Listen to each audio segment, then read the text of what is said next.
make sure that you're continuing to provide the support to all of your teammates that they need to get all that good work done, and also not taking any feet off the gas pedal. The days of handwritten notes, gosh, there aren't many people who do it anymore, because whenever we send them out, we get raves, people reaching out saying, I can't remember the last time somebody sent me a handwritten note. And it's meaningful and it has impact, because you're speaking your truth. You're communicating what's on your heart, and in gratitude. And gratitude is energy, and positive energy at that. I'm always 8 steps ahead and peeking around the corner, the next corner. And that's where I am as it relates to, these rapid advancements in technology and this whole metaverse and virtual reality, and how we're going to be more immersed in that as time goes on. But it's going to happen very fast. At this point, what's going through your mind? Are you wrapping through the year? Are you thinking into 2022 or Oh, further ahead? What's going through your mind at this time of year? two things: finishing the year strong as a team, not only in Ascendant, but in all of our businesses. So finishing the year strong is top of mind, and getting people geared up for 2022, and going through that whole planning process, and starting with developing a word picture of what's already been completed. So when we get together as teammates and we talk about, hey, if we were sitting down December 31st of 2022, what specifically would have had to have happened from today until December 31st, 2022, to feel like we all made significant progress. And then we construct a word picture of what's already been achieved. And then the human brain immediately gets to work on setting about to make that a reality. And so that is a process that we work through every single year, like clockwork, so that when we wake up January 1st of the new year, we already have a plan. We know exactly what we're setting out to do. We know the who's that are prepared to get all the hows done, and so on. And how does that work in conjunction with wrapping up the year? I guess you're setting aside time for both. What kind of things you need to do to finish strong for an annual basis? Just make sure that you're continuing to provide the support to all of your teammates that they need to get all that good work done, and also not taking any feet off the gas pedal, because as we get closer to the end of this current year, our minds, understandably so, are thinking about holidays and taking a little bit of time off and getting some much needed R&R in preparation for a new year. And we don't want to take any feet off the gas. We have an obligation to the clients that we have, and to the clients that we want to have, to finish this year strong and get all that great work done that we had planned November of last year.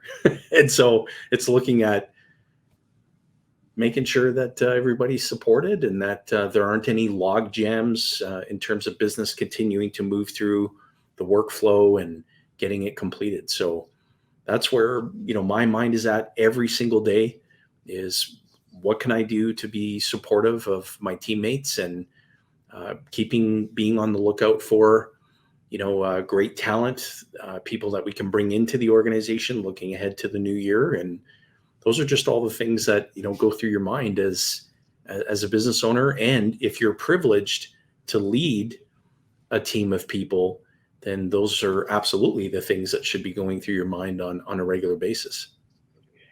And so you spoke to that, looking for new people. What type of people are you looking for in your business?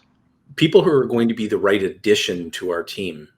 So for us, you've heard me talk about this, and your listeners, your viewers may have heard this many times before, where the expression is, make sure the person's a right fit. And we think a little bit differently here, in making sure that the person is the right addition to our team.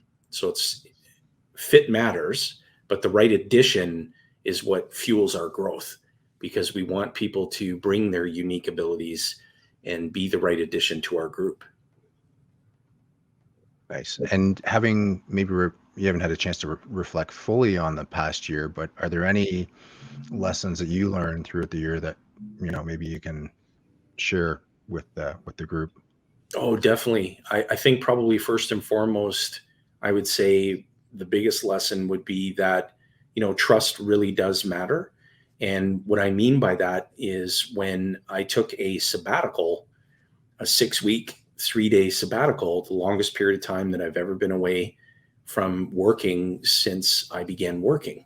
And trust really does matter because I already trusted my team implicitly to get the good work done. And our businesses grew while I was away on sabbatical. And so when I got back, I thought to myself, it was just a thought that entered my mind. Wow, trust really does matter. And when you place that trust in others and you really truly provide the autonomy, you have clear accountability on results, and you get the heck out of your teammates' way and let them do the work, let them really show up, then great things happen. And sometimes not great things happen. Sometimes, people can be exposed who may not be the best fit for your team or the best addition. And you've got to make the tough calls as well. Being a leader is not all about sunshine and roses every day. You bear a responsibility to make tough decisions as well.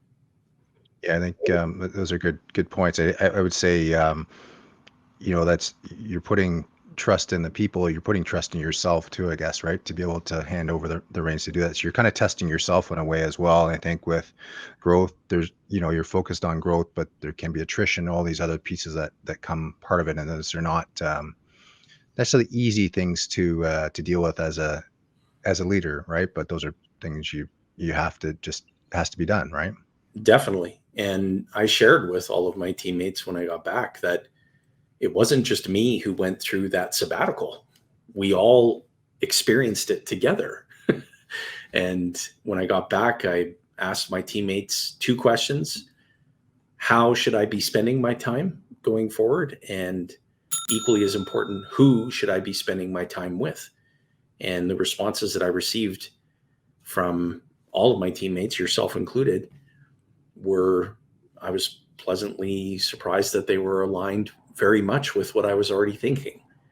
And so that was the part of the amazement of being on this sabbatical, is that getting back and just seeing how everybody flourished and took care of everything and didn't have to worry one iota. Nice. And so and I'm sure are you going to do that again in the new year as well, or is that something you take as a? Oh yeah, that'll be an annual experience for me, and it may not fall under the headline of being a sabbatical, but more so just time to explore some of the things that I'm really passionate about, that I do want to schedule my time around in the way of volunteering activities and helping out in the community where I happen to live, and just doing some great work there. Because when I took the sabbatical the first time around, I thought that, oh gosh, I'd be committing a crime if I scheduled my time around things. And people who I trust and who mentor me, whom I respect a great deal, said, no, of course, it's all part of planning your time. Don't hesitate to do that, but just stay away from the day-to-day work, and make sure that you replace your batteries while you're away, not recharge them, just replace them altogether. Right.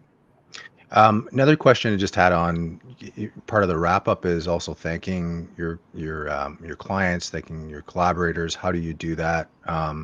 Specifically, I get into things like gifting. Where do you even start with things like that? But maybe talk about your process around that and how you connect with others. Well, you start by investing about $4,700 in chocolates, but in all seriousness, and that is actually a serious number, but taking the time, I refer to November as Note-vember, and taking the time to write handwritten notes of gratitude and appreciation, sending those to folks, collaborators, strategic partners, people that you want to reach out to, and just say, hey, you know what? I really appreciate you, and I'm very grateful for our relationship and our association, and look forward to expanding it in the new year ahead. And when if you're gifting, um, I think trying to apply as much of a personal element to that as possible is really important. By the same token, if you find a gift, for example, my clients love Rogers chocolates, like just love Rogers chocolates. And so we said, hey, why don't we, instead of ordering the crate, why don't we just order the whole truck? And went ahead and did that, to distribute to clients. We've got nothing but rave reviews about it, but certainly on a personal level, extending tokens of gratitude and gifts is all part of it. But I'll tell you, the days of handwritten notes, gosh, there aren't many people who do it anymore, because whenever we send them out, we get raves, people reaching out saying, I can't remember the last time somebody sent me a handwritten note. And it's meaningful and it has impact, because you're speaking your truth. You're communicating what's on your heart, and in gratitude. And gratitude is energy, and positive energy at that. That's definitely, and I think it just before it, you're starting this at beginning of November, I guess, too, right? Because I think That's some of right. that stuff can add up pretty quick. You start writing all those notes, and um, yeah, that's something I've been working towards myself, and I think it's a matter of just, I guess, just focusing time and building it into your day. And yeah, it's definitely helped from my perspective. 2022 had a lot of success in terms of connecting with people in general. In terms of pandemic was a bit of a blessing in terms of how connect with people. You built out the YouTube channel, the Banker's Vault, Wealth Without Bay Street. All those things have been great ways to connect with people in volumes now, right? How do you foresee yourself connecting with potential audience clients in the new year? Do you continue to see the virtual events? Do you plan on doing anything in person? What does that look like?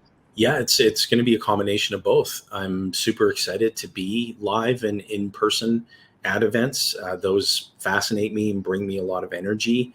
And I love the not only the event itself, but the networking opportunities, the conversation that happens before, after. Um, Zoom is going to continue to be just an integral part of how we communicate and interact with people. Absolutely. Content creation. If you thought we created a lot of content this year, strap yourself in for next year. It is going to be amplified big time on all of our channels. And we're actually going to be launching 2 additional brand new channels as well that we're super excited about. But I'll leave folks in suspense until the beginning of the new year. Right. And can you just remind us the channels that you have currently where Yeah, people can absolutely. connect? So we have Wealth Without Bay Street, of course, as you mentioned, and that is a complement to our podcast, which is titled Wealth Without Bay Street. We record every episode in video and get that posted onto the YouTubes. And then we've got Banker's Vault. Again, that's Banker's Vault, and that channel has just a treasure trove of resources, primarily focused on the process of becoming your own banker, the infinite banking concept, while also addressing a variety of financial topics that are important and relevant and that our viewers enjoy. Do you see events turning into, I'm just trying to envision what it looks like, because there's still going to be a bit of hesitation for people to come. Do you see, I'm not sure if you've talked to anyone about other people in terms of, because I'm sure you're speaking at other people's events too. Do you see hybrid as part of that too? Oh, definitely. Has Yeah, it that been already talked is. about? Oh, absolutely. And then the next phase of that is going to be virtual reality. What Mark Zuckerberg is out, talking about every single day, the metaverse and how we learn and how we interact in that learning experience, and the places that we get transported to in that learning environment are all going to be um, transformational. We'll be able to essentially host events and virtually transport ourselves to wherever we want to be in that metaverse. And it's going to be just a game changer. And we are going to be at the forefront of that in how we, show up. Yeah, from what I understand, I hear things like, you use Zoom as an app, you'd use whatever, but they're all going to be in this metaverse itself. So you won't have to be, in a way, we're kind of at a baby steps into it. But I think even things like being on Facebook or being on Twitter or whatever is kind of your own.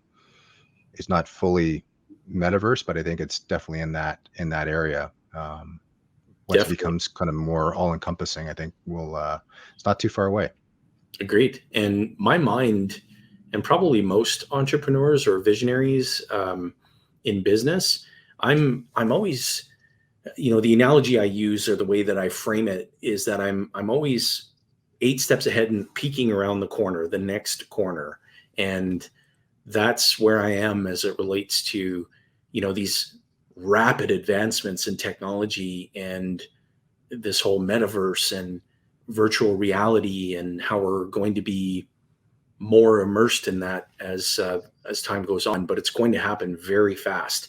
If you and I sat down 3 years from now and we're talking about how we're showing up in educating people, how we're hosting events, and it's going to be dramatically different than what it is today. So the other thing I wanted to maybe ask you about is we've had some like periphery conversations about it, but we're seeing a lot happening with DeFi, cryptocurrency, Yeah. all these things. I think the first thing that comes to mind is the book that you co-wrote with Caleb Williams, The And Asset. Maybe can you talk to how you see infinite banking or Ascendant Financial fitting into that world and what we do to how you make things better. First thing comes to mind is it's really got me out of the less of the FOMO, right? Like if you're like I got to get big returns on things, but I can still do crypto, but do this as well. Maybe give Oh, your perspective on things. well, there's two components to it. I mean, with the process of becoming your own banker, the infinite banking concept, you can incrementally and gradually over a period of time, secede yourself from the traditional banking system, and in life insurance companies themselves cannot inflate their money pools, and so you're participating in the solution to the problem. And as crypto and these cryptocurrencies gain more popularity and more familiarity, when we see the day where commercial banks are authorized, I guess, for lack of a better description, to hold cryptocurrencies on their balance sheets, namely Bitcoin, for example, poof, nobody's going to want to sell it, and it's going to be far too expensive to buy it, and it is going to be transformational. Our financial system today is not going to be our financial system 10 years from today. And life insurance companies are going to, again, be a big, big part of the solution to the problem. And as they're able to embrace, a new way of doing things, they will. But in the interim, seceding and participating in this process is only going to improve and expand what you're already doing financially, including whatever your level of participation is in cryptocurrencies. Right. And I'm sure there'll be, in terms of, events that are coming up in the new year. I know I've got a lot of focus myself on things like real estate and crypto and all that. So look forward to, getting your feedback as we roll through some of those scenarios You bet. throughout the year. Absolutely. Yep. Yeah.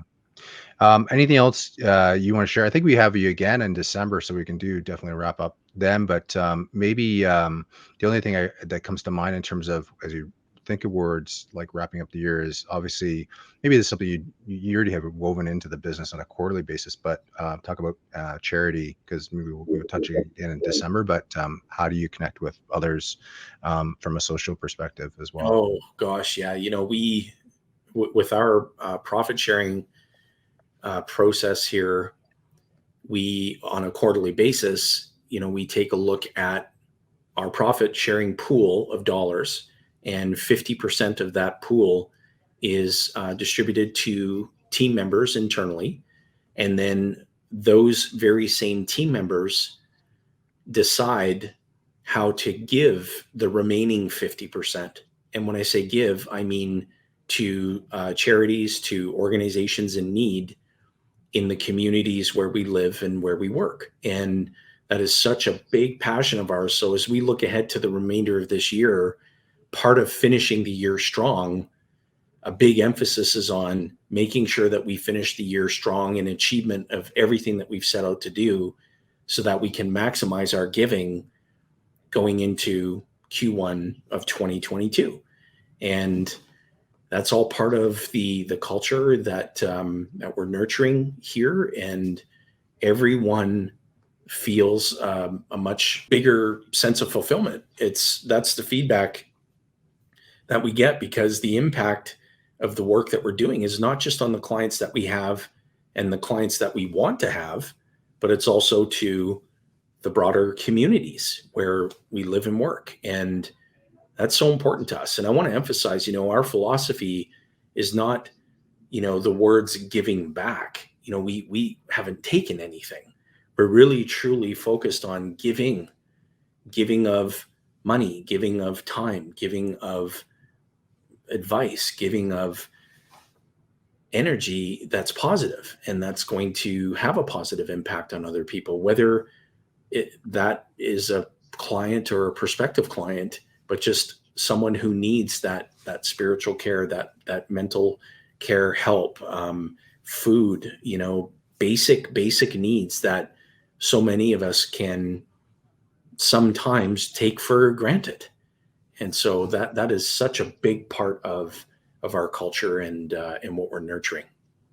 Yeah, well, thank you for sharing that. And I think personally, I'd say I do a better job of it, because sometimes I think it's like the end of the year, but if you're doing it throughout the year, it doesn't become an afterthought, really, right? So Definitely.